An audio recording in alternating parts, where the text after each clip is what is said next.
right, so it's preparing.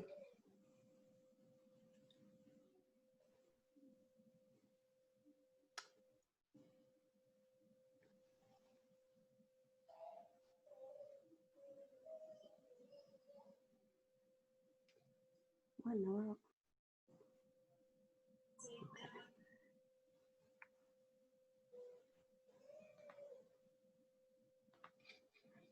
I don't know why it does all of this.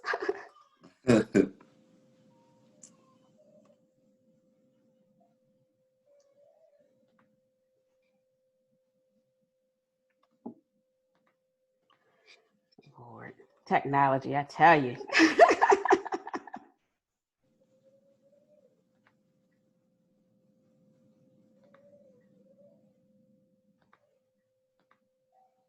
All right, I put a title. What is it talking about?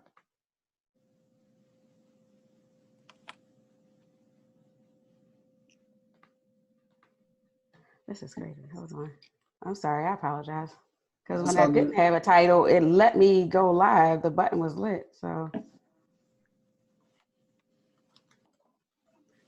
take your time. I'm good.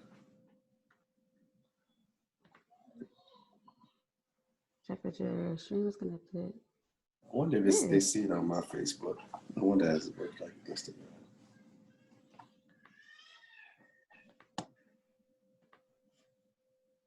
Okay, why is the...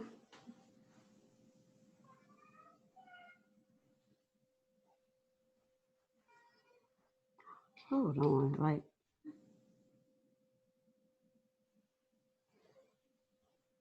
Let me exit out of that.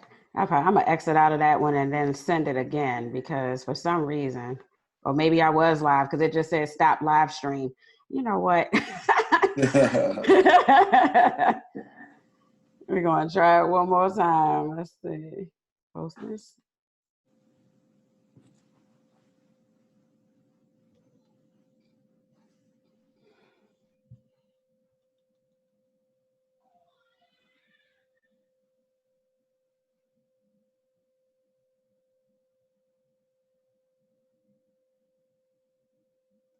Okay.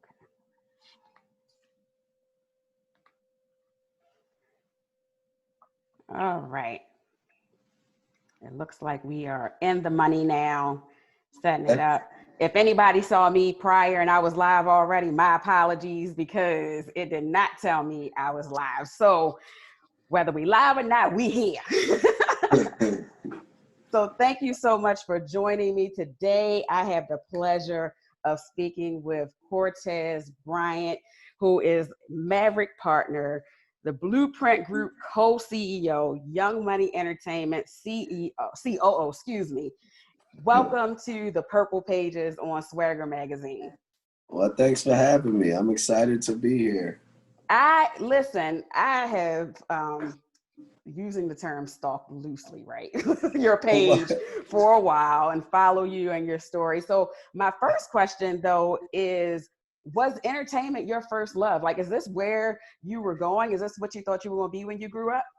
No, not at all. I had no clue I was going to be in the entertainment business. I mean, even through college, I was like a mass communications major. So I had a job lined up after I finished at Jackson State, where I went at CNN. So I had no pathway. It was just my senior year.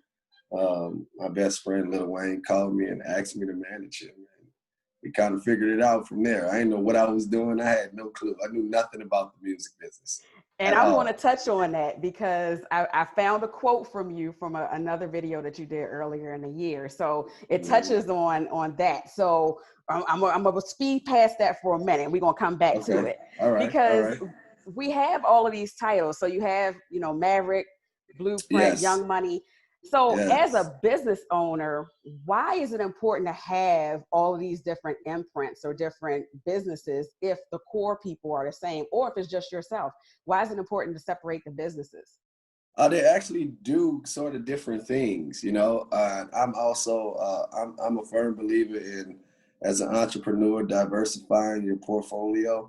It's a lot out there. I wasn't always this type of thinker, but, being around successful people and seeing how other successful people kind of do it and gain success in business. You know, it's like, why not? You know what I'm saying? You have an idea, go for it. You know, you don't have to be put in a box and sort of do one thing. Like all of those things tie in together, but they are separate roles. You know, they kind of cross each other over in different spaces, but they're actually separate. Okay. And so you said Lil Wayne is your best friend. You've managed Lil Wayne, Drake, Nicki Minaj, G-Eazy, Tiffany Haddish, like the list goes on and on. But what was the first deal or milestone that solidified for you that this was the right choice and that you were on the right path? Shoot, it was actually, I knew, I'm a very spiritual person, right? So before I even embarked on the journey, because I wasn't sure. I wasn't, even though he was my friend, I didn't think I was gonna do it. I was like, because I had just got saved, and I was like, man, I was talking to God. I was like, God, how you gonna bring me into the entertainment business after you just saved my life? Like, what are you doing with me? You know what I'm saying? So I got my, I kind of got my answer. You know, he was just telling me like to protect your friend. So I knew that was, I knew I was supposed to be doing it. Now to figure out how to do it, I didn't know. So it wasn't a deal per se. I think it was a calling that was put on my heart that this was my purpose. I got that sign early. Didn't know how to navigate through it, but and it started happening, you know what I'm saying? Things started falling into place. I just took a leap of faith and jumped out there, and everything kind of started falling in place over all 16 years now. So, yeah. That is interesting that you say that because, we have, obviously there are huge debates that go on with the secular world and music genres and people who are saved and on their spiritual walk and things of that nature. So it seems like you were put in a position where that choice was like an ultimate, like, okay, God, like for real, what are we doing? Yeah, I was like, you playing right now, man. I was like, how I just start embarking on this journey where I'm trying to be a better person and and walking that walk, and then you just throw this at me, like all the temptation in the world, like here. That's funny. And so I had a question I was going to ask a little later, but because we're in this spiritual space or the questions, just your opinion. So when we talk about this, obviously the WAP video, right, with Cardi B and Megan Thee Stallion is very controversial right now, right? Like, they, even though, and I'm one of those ones that's been on here like, well, what, y'all wasn't listening to 2 Live Crew and y'all wasn't doing, and Clarence Carter, I be stroking, like, what, so how y'all gonna, do all of this? So what did you think about it? Like, do you feel like it is something that should be taken so seriously that people are like, no, you can't play this? Not at all. I think music is a form of art, just like you could watch a movie where there's a sex scene, or you could go look at a nude painting from the Renaissance era. I think it's a form of expression, and everyone should be able to express themselves how they want to express it. I think that people take music so literal these days and don't look at it like they'll go look at an action movie where there's violence or nudity, or go look at some art, like I just said, some fine art. Like they don't look at it, but that's what music is. Music is also a form of art, and it's just, it might not be your taste, just like certain movies may not be your taste, but people should be able to express themselves freely. Yeah, right. So when you were brought up that you didn't know, so I watched the music industry insights interview you did from like January of this year. And so I pulled a quote from there. It's a little long, y'all, but you'll understand. So you said, I have been in the game for 15 years and coming in, I didn't know anything. I was just Lil Wayne's best friend, graduated from college. He once told me, yo, Tez, I want you to be my manager. And I was like, oh, we'll have to figure it out. But even with me knowing and not knowing anything about the business, I knew it was important to build his brand from day one. Back then, it was a struggle going into these corporate doors and trying to convince them with this guy with tattoos all over his face and diamonds in his teeth to talk to these guys in their suits. So, you know, you said stereotyping us was a challenge. So my question is, do you feel like those challenges still exist? You know, you go from, I'm figuring this out, and in the process of figuring it out, you have people who are looking at you and prejudging based off of how Wayne look or whoever else, and those challenges presented themselves. Do you think they still exist? I think they exist in the world. In the music business, not so much anymore, you know, because the struggle I was having was um, um, co- convincing those suits that you know, that this was a hip hop was emerging as a huge genre, was moving toward the biggest genre in the world, which it is right now. Right. You know, and them investing their dollars into the culture, you know, but you know, they didn't get it at that point, but now it is culture, you know what I'm saying? It's culture all around. So you see a lot of artists and rappers in a lot of different walks of life partnering up with corporate companies and things like that because it's bringing money in. That's what they care about. They care about the green. At that point, they were blinded by it. They didn't understand that they was fearful of it. They may still be fearful behind closed doors, but they don't say it in public. And what they care about at the end of the day is that green at the and the money that they're making off of the culture. So yeah, so it's easier in the music business right now. But as Black people as a whole, you know how it is everywhere else in this country. Right. Yeah. And so you were figuring it out as you went along. When did you kind of get your feet underneath you? Was there a point where you were like, okay, this is me right now. I got this.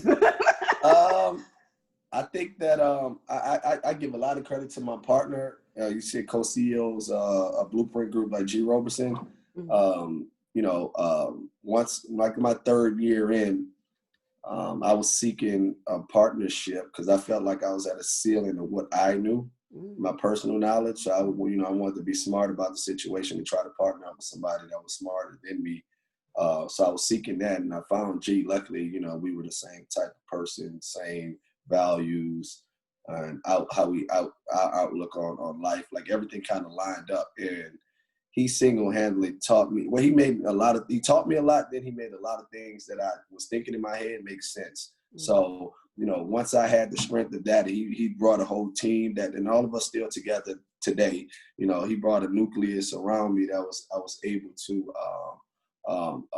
have as a support system, you know. So I got a team, you know, and that's how we've been rocking ever since. So I think at that point, you know, when I had help, built the team around myself, you know, to help me with Wayne at the time, you know, that's when I felt more comfortable, you know what I'm saying? And I was gaining knowledge. So that was like 3 years in. And so you mentioned a team, and so many people don't understand the importance of a team.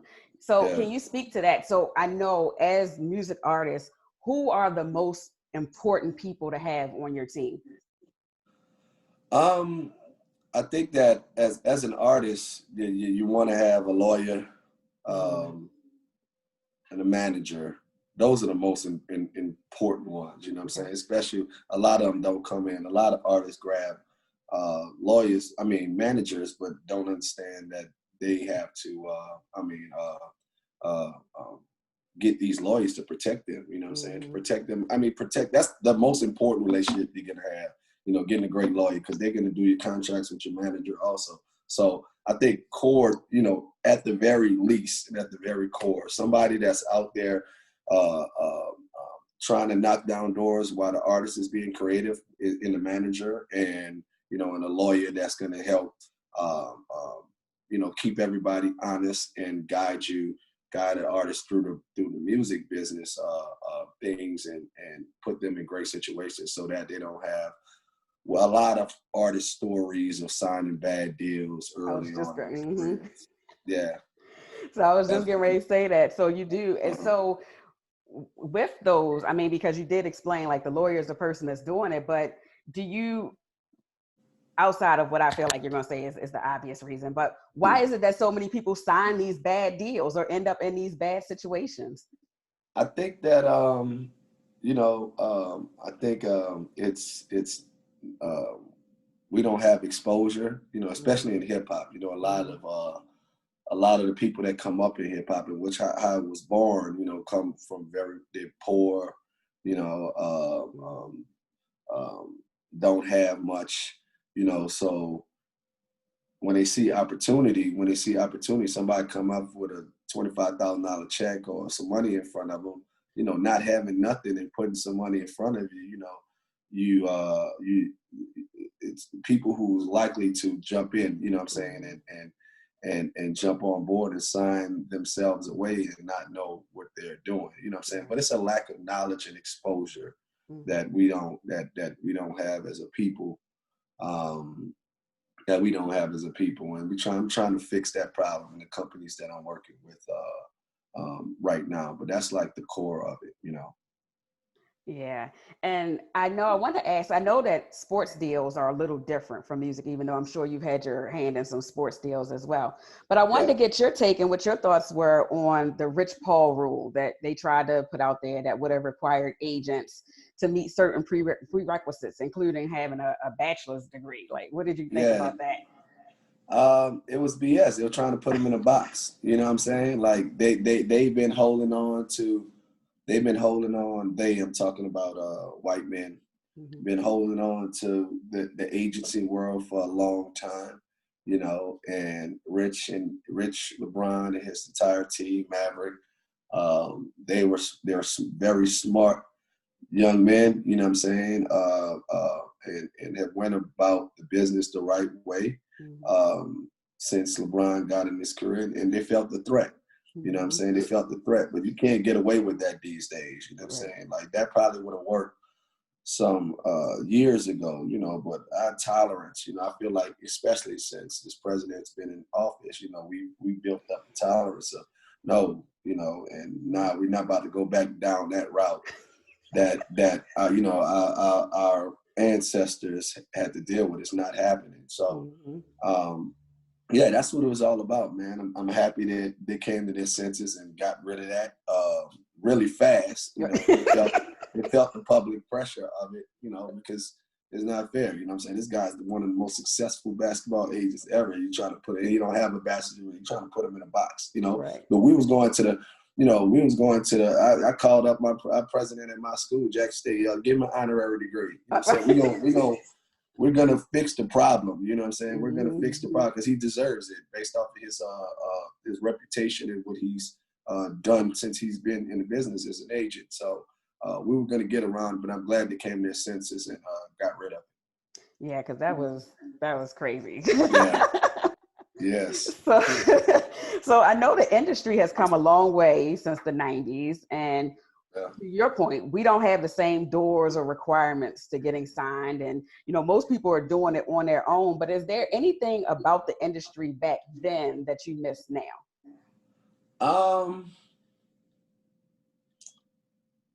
Shoot. Not really. I mean, me personally, for my personal taste, of course, I grew up on that music. So my taste of music steers to 90s, especially R&B, because I think that got killed. You know what I'm saying? 90s R&B was just amazing. You know what I'm saying? Like that whole decade of music was great. You know what I'm saying? In these 2000s, you know, kind of got killed. It probably was my fault because I think Drake came in as a hybrid. And I don't think R&B was ever the same anymore. You know what I'm saying? With his style that a lot of people end up mimicking and copying. So, but if I miss anything, is that's my personal taste. Business wise, you know, I think that the music business is in an incredible space, and it's only growing. You know, artists have an easier pathway to being discovered, signed, putting their music out, making money, having their independence. So on a business side of things, it's great. Me personally, you know, my music taste goes to 90s. Mine too. Yeah, absolutely. So do you think though, because they do have it easier, is there any direct correlation between them coming in and a lot of them not doing as well. Like I know we used to have one hit wonders back then, but now, and to your point, it seems like more of the one hit wonders back then were R&B, but now you have one hit wonders that are in hip hop, that are in trap. You know, like they're just come Yeah. in, do a song, and then leave. Yeah, it's because, you know, that's the flip side of it, right? So you got on Spotify alone, you have 20,000 daily uploads of music. So a day. So Wow. it's oversaturated. So unless you, Mhm. you know, what I'm talking about, building brands and really have strategy around how you get rolling your music out and connecting to your fans, yes, it's very easy to get lost in the sauce. And this is, you know, this is a generation that, you know, clickbait generation, fast generation, something to be hot today, not hot tomorrow. So Mhm. um, that's definitely uh, uh,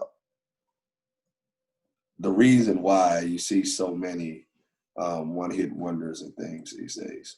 I remember the first time I experienced that with my son. My son is a teenager, and Uh, excuse me, it was several years ago, and something played on the radio, and I was singing, and he was like, "Why are they playing that old song?" And I was like, "What do you mean old? It came out like 2 months ago." yes. I But it's deal with. like, I mean, I deal with album releases. We'll put out an album 2 months later. Fans like, oh, when are you dropping again? We like, we just dropped something 2 months ago. Like, artists used to be able to. Artists. I mean, that's a lot of pressure on some artists too. You know, of consistency in order to keep your brand. Like back then, you know, you could kind of go away for a year or a couple years and then deliver a project. Now, like these fans, you know, you got to be in their face all the time. You got to consistently drop some type of content, you know, to remain, or you might get lost in the mix of all that 20,000 daily uploads. You know, it's yeah, crazy. I see that. I see how the fans stalk people like Rihanna, Cardi B. You know, like oh they're yeah, just like, "Where's the album? Where's the album? Where's the album?" Like, yeah. They are crazy, boy. They be on it. Yes, so yes. you do a great job of connecting global brands to hip hop artists, excuse me. What would be the top 5 things that you would say that an artist needs to be considered for those types of opportunities? Um, whew, you got some questions. What? Um, I think that. Whew, that's a good question. I gotta think about that because that could be. I don't think I've ever thought about that. I And think, I'll give you minutes to think. So why I'm saying that is because, you know, in this day and age, everybody wants to be an influencer, right? And people don't understand, a lot of people don't understand the correlation between followers, engagement, branding, appearance, you know, like all of these types of things, but they just want it, want it, want it, want it. So to be able to be considered for like a real opportunity on a global scale, you know, it's like, what does that yeah. take? I mean, for our music artists, I think it takes concentrating on the music first, building an audience the right way. I think that is just a certain skill set.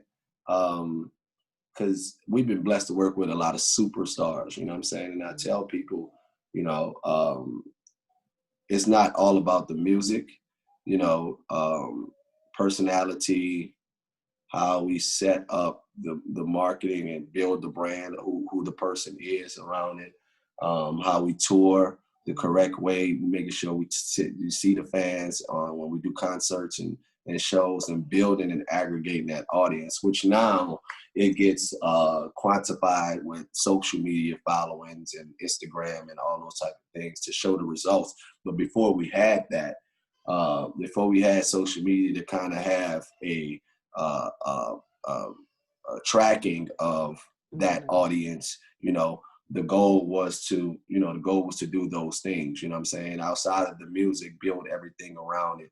Make sure we concentrate on that first, build that audience to a place where, tens of thousands of people want to see them and want to be a part of them and want to know who they are and connect with them in a certain way, be able to connect with the artist And that allows us to go into these companies and tell them why they should onboard our clients, you know what I'm saying, and how we could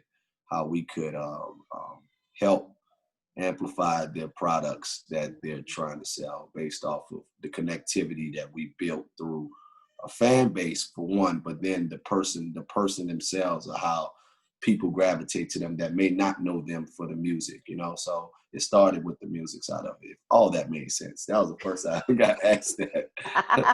Yay, Yeah. good for me. That's what but we've seen Yeah. it. So I say, I think, you know, some true testaments to that. You know, like we saw Lizzo blow up, and, you know, she talked about how long Truth Hurts had been, her song had been out and playing for years before, you know, it really caught on. And then, you know, of course, we saw 2 Chainz reinvent himself from Titty Boy, Yeah. and, you know, like all these Yeah. stories. So, Yeah. and so it's amazing to talk about that. So how is it to reinvent? Is it a time, or have you found a time when it was time for someone to reinvent themselves, or like you look at somebody, even if it's not somebody you work with, and be like, oh no, they need a do-over? Yes, I think it's very important. You know what I'm saying? We try to do that every album cycle, actually. You Really? know, give the fans something new, something fresh, whether it could be a look, a hair design, it could be the music, wardrobe. Yeah, we try to do that every single album cycle, you know, so fans can see growth, you know, so fans can see growth, and hopefully you take them along with them, take the fans along with them through that growth process. I think with Wayne, it was purposefully done early on. You know what I'm saying? I didn't have him doing a lot of interviews behind the scenes in order to keep, because I was thinking about that when I was building this brand. It was like, okay, at that point, he was already, before I started managing, he was already at least 6 years in the business. You know what I'm saying? So it was like, how do we, you know, go for the long haul on this? You know, so the brand strategy was mystery, you know, sort of an enigma. You know, like they hear the talent, they hear the music, but don't know the method behind the madness. So to keep everybody guessing and wanting to come back, you know. And with him, he did it in the music. You know, picked up a guitar, you know, went from baggy clothes to rocker type clothes, then to skinnies. You know what I'm saying? He do it in fashion all the time, coloring his hair. You know, he do it in the fashion and the music. You know, like he bought into the idea and kind of himself. You know, it's like this gonna be a new album. I'm doing this, you know, started skating, you know what I'm saying? So it's a lot of different things but it kept him relevant. Shit, it's now 25 years. Like, so, Right. so, you know, and he still has a relevant presence, you know, so in the game. So I think that's what it is. I think Snoop has done it well over his career, you know, channeling all different types of music, different genres, jumping in a lot of different things, you know, and it's kept him relevant in the business. So I think we do it every album, you know, and it's very important, I feel like, for longevity. And it's interesting you say Snoop, because he did. It's, you know, you start out, you gangster rapping, and, you know, you're doing all these things, and now you Uncle Snoop. Like, how you He's gonna be Uncle my Snoop. uncle? He's like he's like the hip hop uncle. Yes, absolutely. Yeah. So if you could tell us the breakdown on, I know you said that each of your companies does something different. So Yeah. tell us about your companies and which ones do what. Okay, so Blueprint Group is the label. That's my team. That's G. Roberson, Sean G, Al Branch, G. Nelson, Brian Calhoun. We it's the management company, so it's managing different artists. It's managing different artists. That's underneath our umbrella. So I say it crosses because I say it crosses over because some of those artists were also signed to Young Money, you know, like the Waynes, Drake, Nicki. So we not only managed them, but then COO of Young Money, that role was looking over all the business operations for the Young Money brand. So that's out. So that's, like I said, it crossed with it crossed with the labels. I mean, the management side, because we was managing people that was also signed to Wayne and Young Money. So that's how those kind of cross. And that's, I got Young Money Sports, and I oversee that. So we got a full-fledged sports agency. So all the business operations there. That's what that title was. And Maverick is like a conglomerate. So we did a deal with Blueprint Group, with our management company, with Live Nation. And underneath Live Nation, there's a manager division with a lot of other management companies. So there was a lot of like managers came together with the same type of clients, like superstar acts that we manage. It was like, look, we all underneath this Live Nation roof. We have strategic partnerships with Live Nation. Let's come together so we can put our roster together. That way, when we go into a Coke or a Pepsi or whatever, we could have scale and we could get more for a together roster. So that's what Maverick is. So so if you think about Voltron or that's what it is. So it's a bunch of management. So it's some younger people on here. They don't know what Voltron is. Power Rangers for the young people. I always do that because I got to catch demographics. I'm like, Power Rangers for the young folks. Right. When all these companies come together and create one big thing. So that's what Maverick is, So that Blueprint is a piece of the Maverick umbrella. And Be Great is... Oh, yeah, I was getting ready to get to that. That was my next one. So with Courtney Woodruff, you are co-founder of Be Great TV, which is going to provide online courses taught by notable Black innovators. Yes. So I know it's currently in pre-launch, but it says that, you're going to bring in notable Black people from around the world. So you started to tell us about it. So tell us a little bit more about it. Yeah. So, I mean, when I was talking about earlier, the problem with Black kids and sometimes why they sign those deals is lack of exposure. I feel like that's still a problem in the Black community. I feel like the education system is archaic in teaching our kids and not teaching our kids the right things. I think they set our kids up just to work at jobs and not give them visions on being entrepreneurs. So that's what this platform is about, So I always use an example. Things that hit me and that I've learned, like recently in the music business, as I deal with these corporate companies with partnerships, I'm looking, they got every company now has social media departments, with people making six figures, like it's a super important job. Like, and I'm like, these kids, but our kids, and I was tapping into, nephews, little cousins, and be like, yo, do y'all, did you even know that you could have a whole career doing what you do on the phone every day? They're like, nah. I was like, yeah, because we're not getting taught that, right? So the platform, yes, it's about exposure. So it's about onboarding, not only like the social media manager, the manager. So we got stars. That's what Tiffany Haddish and Jesse Waves kind of fall in at.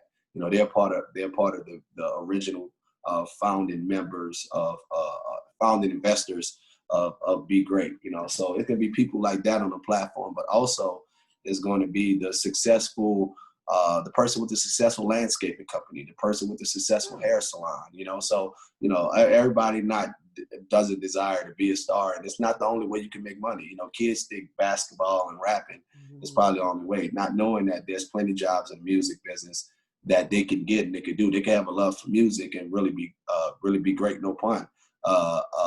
At something else that's in that space, but I think that we lack the exposure. So that's what the brand is going to be. That's what Be Great is going to be about. So it's onboarding people basically to say, this is how I got there.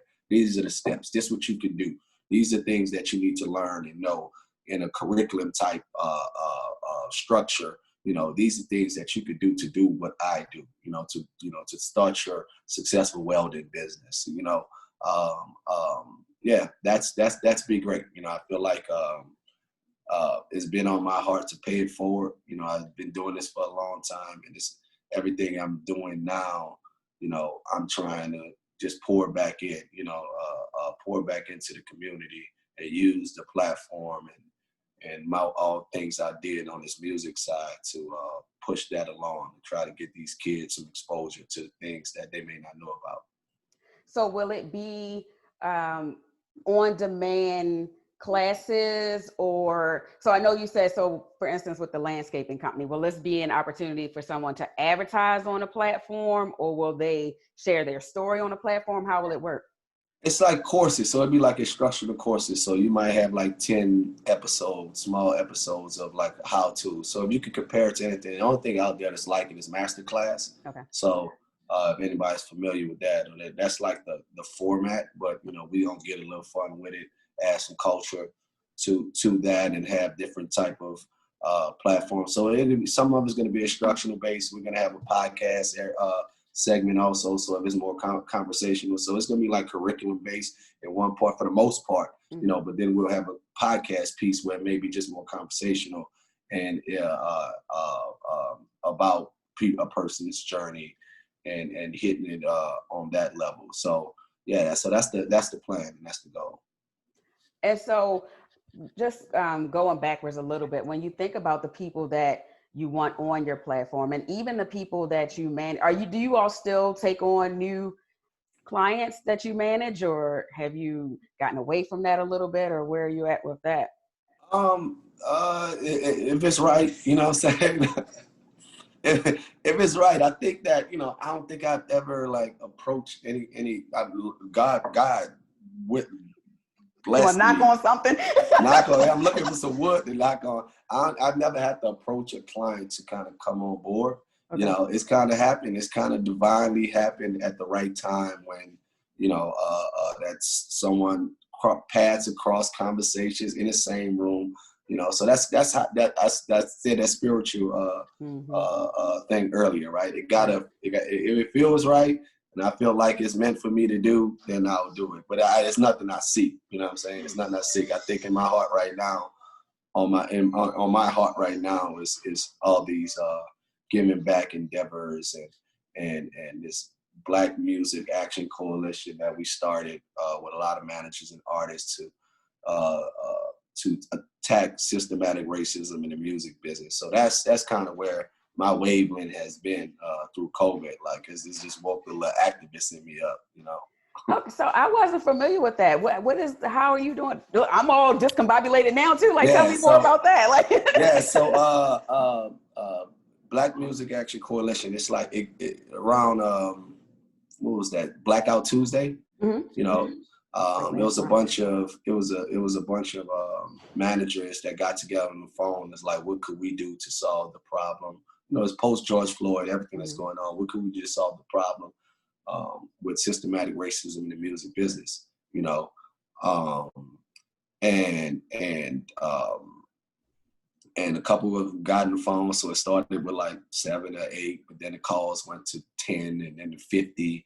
You know, I got on probably like couple waves after, but you know, it's been great because it's been a lot of people, you know, a lot of Black people. We have a lot of great Black executives, managers in this business, but sometimes we don't connect like we probably should be. You know what I'm saying? We all doing our great work in our different lanes, but there's not a sense of a nucleus or something. So I think that's what it is, you know, and we're coming together for a great cause, which is, you know, all these labels and music type companies pledging all this money. You know, we want to make sure that we were on the forefront, make sure it's checks and balances, making sure the money is really getting to people and it's really impacting our community. So that's what it's all about, and it's been great. It's been a great ride. You know, we have a couple of different boxes that we are, a couple of different committees and subcommittees that we're attacking. Politics and voting rights and registrations and education, which, you know, I'm keen on. You know, the systematic system in the music business itself. Mm-hmm. So onboarding jobs and trying to get people that look like us. The culture, like I said, hip hop is the biggest culture in the world, but there's nobody Black that sits on the top. Right. I mean, see a lot of people, you know, but in those major corporate companies, Warner, Sony, and Universal, there's no Black person that's chairman of those companies. So getting Black people more senior decision-making positions, you know, so that's what it's all about. Yeah, so it kind of falls right into everything else I've been doing. And when all of this was happening, even around the Blackout Tuesday, I know that a couple of record labels decided to drop the term urban. Do you think that was good, effective, not so much? Like, that didn't like that didn't, you know, I can claim and own our blackness. That's not solving the problem though. Right. You know what I'm saying? Like that's I feel like that's PR fluff, right? So, you know, cool, great, you know, but that's not if you don't want to do that, it's all inclusive, great, you know, but what about the jobs? What about the percentage of black employees you have? Who's at the top? You know what I'm saying? What decision makers you have at the top? What is your strategy for onboarding young black talent and bringing them in at the rate that you onboard white talent? You know, like those are things that matter and really gonna create change. Support these younger companies, pour money into these younger labels, the next Cash Moneys or Young Moneys of the world. Like that's losing the term urban is just all fluff. Hey, look, everything is good, but I'm just like, okay, you know what I'm saying? Everything is good, right? But, you know, I don't think that's not nothing that I was just going to be like, oh, yeah, they dropped urban. So, all right, back to the daily show and daily life schedule. Nah, it's not enough. It's just not enough. Right. And you just mentioned it. I know it was crazy. So for us, I feel like you're in my same age range. But coming up, so we had like the Young Moneys, we had No Limit, we had Bad Boy. You know, like we had all of these young talent that would. Do you feel like that opportunity presents itself today to be able to come out the way that Master P, Diddy, Lil Wayne, everybody came out, Baby? Do you feel like that opportunity is still there? Yeah, there's still people there, you know. I think a lot need support, financial support, but that's one thing that we lack. Man. We got those guys. Quality Control was that, you know what I'm saying? It was the newer Young Money, you know what I'm saying? Quality Control. TDE was before that, kind of after us with Kendrick and that crew. So it's some guys in Atlanta, the Live Renaissance guys, you know what I'm saying? Who has Black and Summer Walker, you know, like they have collected, so, and it could keep growing. But I'm telling these major labels, like, yeah, pour some money into these people. You know what I'm saying? Pour some money into them, give them great deals, and invest in them, because there are a lot of young moguls and group collectives that's out there forming and strategizing and building great companies. So as we come up on time, I know I don't want to keep you long, but that's all good. to pivot away from music for a minute and strictly to business, we've been speaking a little bit. If you could speak to people directly who are looking to start a business, especially during these times we living in now, you know, like everybody is, well, wait, before I ask this, because it's talking about entrepreneurship, but I want to ask you, because you touched on it a little bit, because these organizations are right now, everybody all of a sudden has like this IND, inclusion diversity officer, and people are becoming chief diversity, and you know, like, oh, like they're grabbing Black people because like it's like, oh my God, I need to have a Black people on my team. So what do you think about that? Do you feel like they're doing that the right way? I guess I know, because like you said, urban and titles, you know, like, but they're just throwing these titles, it seems like. So I think it's wait and see. You know what I'm saying? I definitely know that. I know the purpose of why they're doing it. Let's see when the country, if it's a president shift and the country settles down and COVID is over, you know, whether they're going to keep that same energy, you know, because that's what it's about. Like I said, it's all great, you know, but I'm always looking with one eye closed, one eye open, like, you know what I'm saying? Okay, this is dope. You know what I'm saying? I'm glad that you're hired, but keep that same energy when things start to slow down and it's not the topic of the day and everybody's at home watching and paying attention because of COVID. Yeah. So my question was, like, for those people who have had entrepreneurship on their mind for a while and just, you know, have not been able to jump, they weren't committed to it, what is some advice that you would give them? Jump out on faith, but before you do that, you got to do. You know what I'm saying? You got to go. But before that, I would say there's a lot of resources out here, man. YouTube is people who self-taught thing. I mean, people I work with like direct these kids that shoot videos and learn animation. I'm like, how do you learn it on YouTube? I'm like, so there's so many resources out here now. So use the resources that they give us with this internet society. You know, strategically plan. Try to come up with a course of action. Do a lot of research. Use everything, and then just go. You know what I'm saying? Go. Start out small. You know what I'm saying? Start out small and grow. If it's music, if it's a manager, you know, go find the artist you believe in and just start it off. Somebody who want to grow with you. You know, you have a lot of tools for success out here, you know, on the music manager side of things. So you could actually do it, you know, but it's just about setting yourself up and going, you know, setting yourself up for us intellectually, gain all the knowledge that you could possibly get from the tools that's free out there, and then go. And I Yeah. do know, and so many people, and I'm sure you've probably heard this from the talent that you represent, the people you work with, but people have great ideas that they sit on, right? Because they're like, as soon as I tell somebody, they're gonna steal it. So like, so what do you do with that? Like for the people who, because the only person that knows about your great idea is you, right? Because you don't want to tell anybody, or you don't want to share for the sake of it not being stolen. So how do you deal with that? That's kind of tricky because, and that depends on the different industries. You Mm-hmm. know, like if it's a real product, you know, some like a hard product, then yeah, you might want to be more guarded. Like I think that answer varies on what you're actually trying to do. But Mm-hmm. you know, I'm a firm believer of, you know, not talking a lot about my moves. You know what I'm saying? I just kind of do them and let the work show, and let the work show when it happens. I don't give up I don't give up my full deck. You're never gonna get my full deck, you know, in anything. So that's how I work. You know, you got to be cautious. You have to be cautious because there's Right. people out there that will get messed over. That's have gotten messed over, and that I don't think that will stop. There's definitely bad people out there, and yes, you got to be cautious of your ideas, your thoughts, you know. Make sure you got people around you trust, hopefully, you know, if you know, if you're building, but be cautious. Don't give up your full deck. Never give up your full deck, y'all. Never give up your full deck.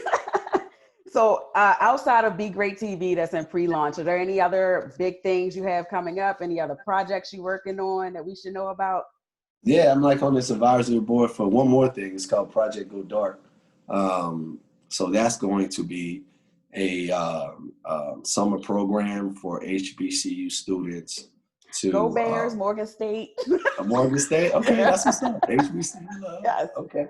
So it'll be a summer program down in Atlanta. Probably gonna launch it next summer, where we pick some HBCU kids from across the country, bring them to Atlanta for like 2 weeks. For like 2 weeks, give, you know, which were for 10 weeks, 2 weeks. 2 of those weeks would be like lecture series. This is music business. Lecture series on all different areas of the business from my colleagues, whatever. The other 8 weeks would be like little internship experience. Because I think that's what we lack, you know what I'm saying? That's what we lack. And one of the reasons why we're not getting into the music business, getting these jobs, because in the music business, it's more about, you know, the skill set and what you know. You know what I'm saying? A lot of these white kids or kids that are more privileged to fly to New York or LA for the summer and stay there, you know, and get this experience, and usually gets them a job, right? So you know, I know that's a problem. I know most of our kids don't have that privilege to go up and live in the city, another city in the summer, you know what I'm saying? So we're paying for everything, giving them a stipend. So it's like Nice. works like a paid internship, basically, you know, and then giving them real on-the-job experience. So once they get ready to graduate from these HBCUs, either they could jump into the companies they internship with, or, you know, they'll be well prepared for and have a resume of experience where they can compete for those entry level positions. And what is Yeah. the age range for that? We're probably going to take sophomores, juniors, and seniors in college. Okay. And Yeah. so how do they find out more? Have you already picked all your people? Because, you know, these people watching, like anybody that want to get involved. Like, I think we got a Instagram page. I think it's Project Go Dark right now. We're building everything. It's building. Like this is a work in action. Yeah, Project Go Dark on Instagram, and I think it's the same thing on Twitter. So you can follow that and just keep following along. We'll update it as it's growing. You know, like I said, this is a next summer type play, but we're building it right now. I think that one of the great things that's come out of COVID, even though, you know, like we're in crazy times, but this has given people an opportunity to really create, build, innovate. You know, it's like things like you said, that Be Great TV has been on your mind, and it's just like you had this time to be like, okay, yeah, let's make focus it happen. on it. Yeah, really focus on it and build it. Yeah, so it's definitely been a blessing during, you know, during these times for all these ideas and these companies that I'm part of and helping have launched, you know, have started to launch and really going to come to life, you know. Awesome. Well, thank you so much. I appreciate your time. Let everybody know how they can connect with you. I know we got Project Go Dark on IG and any other projects. Be Great TV is on. I know I follow Be Great on IG. My IG is Tezington, TEZZINGTON. I think I'm Cortez Bryant on Twitter. I'm not that good at Twitter, so but people I think be missing out on Twitter. Twitter is the bomb. Like I can't catch up. Like it just be I feel like when I was watching, I want to scroll and see if it catch it. Like I can't. Like it'd be too. So it's easier for the pictures for me, but to go and read, I just don't. You know, and people they always say that like Twitter is bomb. We get all my information from Twitter now. I'm like, I be like, I'm trash at Twitter. Like that's not my thing. But I be on. You know, I post on there sometimes. It usually be the stuff I post on Instagram. I just connect them. Gotcha. Well, thank you so much, y'all. Thank you for joining us on the Purple Pages. We will see y'all next week. Thanks for having me. You're welcome.